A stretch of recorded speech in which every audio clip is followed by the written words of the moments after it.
High বন্ধুরা, আসসালামু আলাইকুম। নতুন আরেকটি ভিডিওতে আপনাদের সকলকে স্বাগতম। তো বন্ধুরা, আজকের এই ভিডিওটিতে আমি আপনাদের দেখাবো কিভাবে ইউটিউব ভিডিওতে মাল্টিপল অ্যাড সেট করবেন। তো বন্ধুরা, চলুন ভিডিওটি শুরু করা যাক।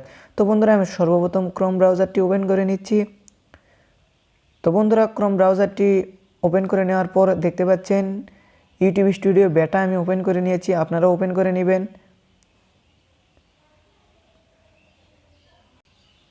তো বন্ধুরা, তারপর দেখতে পাচ্ছেন আমাদের মাঝে নতুন আরেকটি পেজ ওপেন হয়ে গেছে। তো বন্ধুরা, এই মিডরোল অ্যাড সেট করার জন্য আপনার ভিডিওটি মিনিমাম 8 মিনিট প্লাস হতে হবে। তো বন্ধুরা, আমি এই ভিডিওটিতে কাস্টম অ্যাড সেট করব। তো আমি এই ভিডিওটি সিলেক্ট করে নিচ্ছি। তো বন্ধুরা, ভিডিওটির উপর ক্লিক দেওয়ার পরে দেখতে পাচ্ছেন একটা ডলারের মতো একটা অপশন। তো বন্ধুরা, এই অপশনে একটা ক্লিক দিতে হবে। তো বন্ধুরা, আমি এই অপশনে একটা ক্লিক দিয়ে নিচ্ছি। তো বন্ধুরা, ক্লিক দেওয়ার সাথে সাথে দেখতে পাচ্ছেন নতুন আরেকটি পেজ আমাদের মাঝে ওপেন হয়ে গেছে।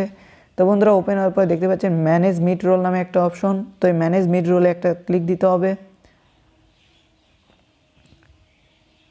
তো বন্ধুরা, ক্লিক দেওয়ার পরে দেখতে পাচ্ছেন আমি অটোমেটিক 5টা অ্যাড সেট করে রেখেছি। তো আমি আরও অ্যাড সেট করতে চাচ্ছি।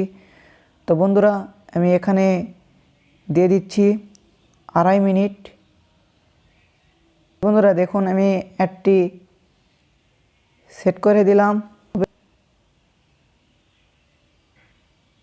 তো বন্ধুরা, দেখতে পাচ্ছেন আমাদের এই ভিডিওতে মাল্টিপল অ্যাড সেট হয়ে গেল। তো বন্ধুরা, আজকের এই ভিডিওটি এই পর্যন্ত। যদি ভিডিওটি ভালো লাগে অবশ্যই লাইক, কমেন্ট ও সাবস্ক্রাইব করতে ভুলবেন না।